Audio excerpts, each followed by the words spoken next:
Hi everybody. Well, the last month has been absolutely miraculous in a whole bunch of ways. I actually had your packet ready, I don't know, before the end of August, and then every day more things come to me that I want to share with you. I'm in front of our RV right now. We're actually up at the ranch. I don't know. I think a lot of you know that we moved into a little rental house a couple of months ago, and it's been amazing. And then my daughter had a baby this summer, and I went and spent a few weeks there. And now we're spending September at the ranch, and maybe even October, while I finish a whole bunch of stuff for you guys. I'm actually recording my memoir, 50 Roads here, but also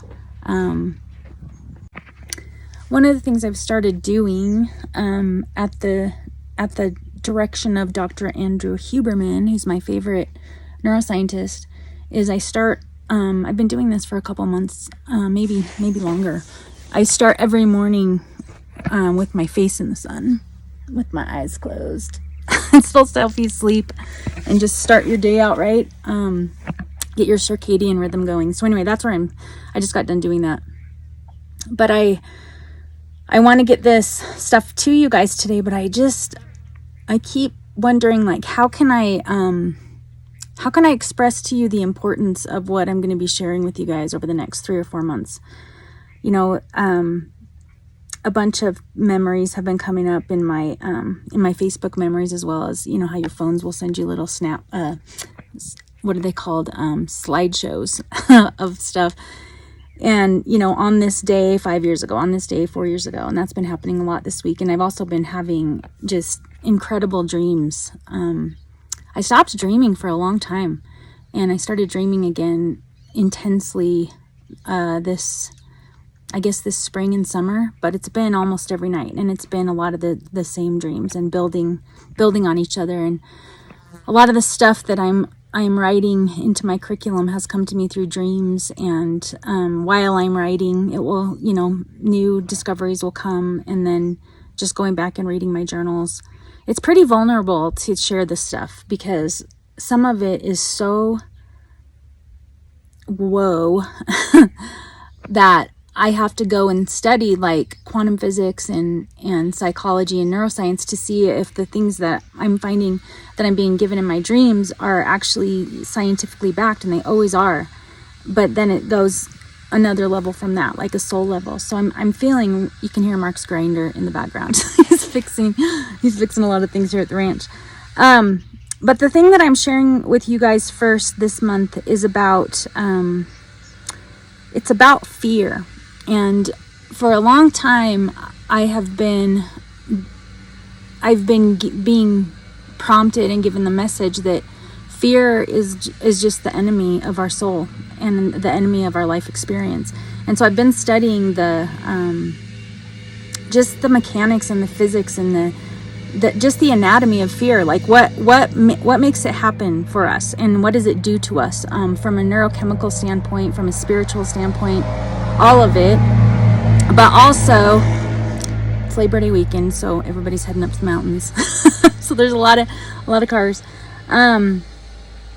Also, just, it does things scientifically, biologically, like mostly with the frequencies of the energy that changes inside of our cells, but also our heart, electromagnetic fields of our heart, and how those connect to each other. And so my big urgent work right now is to get to the root of fear, so that we can start telling ourselves different stories. Because what I've learned in all my studies over the last 5 years is about the stories we tell ourselves about ourselves, and about our life, and about each other, and about the world, and about our possibilities. That's so much of what holds us back. It's not even that, like, it's so much more than holding us back, And I don't want to get all crazy with everything I want to share right now, because I want you to just work on, if you will, be open to the possibility that if you were able to figure out what your brain is telling you and the stories that are looping in your mind, if you were able to get to those things and then start telling yourself new stories about what the life experience you want to have and the life experience that you want others to have, just if you could just please be open to the possibility that could not only be life-saving and life-changing for you, but for this whole human family and for this beautiful world that we live in.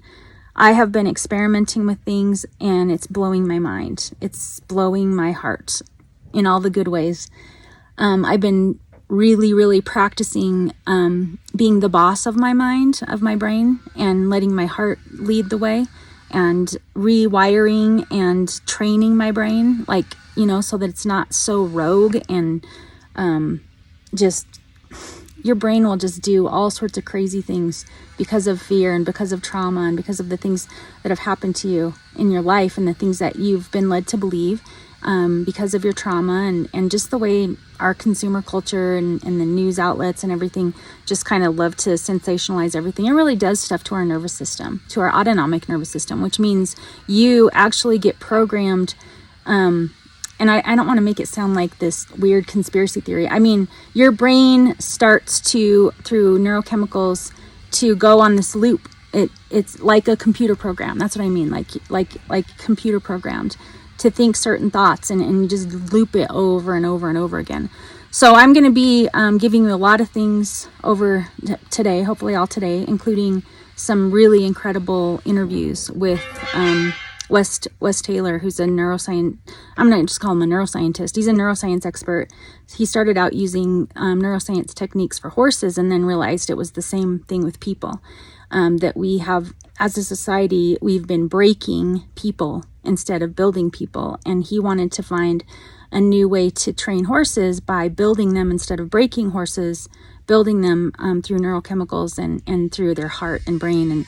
And the exact same thing works for people. And so he's one of my greatest teachers. And so I have been interviewing him about a lot of the work I've been doing. And I want to start sharing some of those. We end up having these 2 or 3 hour discussions, and I've been breaking them up into little interviews. And so that's where things are headed. But this time I'm sharing with you a new part of my new Soul Roadmaps curriculum called what is it called? The need trap. That's what leads to our fears, is what we think we need and how we hold ourselves back until we think we have what we actually need, and how that becomes a trap. And you're going to have to do some work figuring out how you actually want to be and how you actually want to feel. That's the great work in life, is going, I actually want to feel this, but I feel this. And so why do I feel this? And it's usually because you're thinking this and you're telling yourself the stories of this. And the trap is that your brain starts telling you that you need this and this and this to happen before you can be at peace, or before you can have what you need, or before you can have what you want, or before you can be who you want to be. And I'm just here to tell you, like I told you, my phone has been sending me all these slideshows over the last week of this time, this day 4 years ago, 5 years ago, 6 years ago. And so I've been watching this whole timeline of my own life and seeing the dramatic, enormous changes in myself, because I let myself dissolve into a blank slate, because my stories that I was telling myself were killing me, and they were attracting, my brain was seeking out experiences and people and relationships to validate what I believed. And I believed some really destructive things about myself. And so I kept attracting, seeking out, neurochemically and just, I think even spiritually, energetically, your spirit starts to, not your spirit, I think your spirit is smarter than that. Your human self starts to try to be right and seek out information and people and relationships and situations that prove your stories to be true. So if that is how it is, and I know that's how it is because I have experienced it and also studied the science of it, then why don't we try really hard to tell ourselves a story that we actually want to live out, to tell ourselves things that we actually want to live through and live out, okay? I know these videos are long, but there's just so much I want to share with you. This is like 0.5% of everything I want to share with you, but I don't want to overwhelm anybody. So anyway, this lesson is called The Need Trap, and I hope you'll at least check it out. I love you so much. Mwah. Oh, by the way, thank you for your support. I started this Patreon a year ago when I thought all was lost. In fact, one of the videos I'm gonna do, I found my journal entry from a year ago before I started this Patreon, and I thought all was lost. And I just found that, and I want to read it to you guys because not only has your support and love and belief in me lifted me out of a hole that I didn't think I was going to get out of emotionally and mentally, but just financially, you know, the contributions that you've been making to my work have made it possible for me to do the greatest work of my life.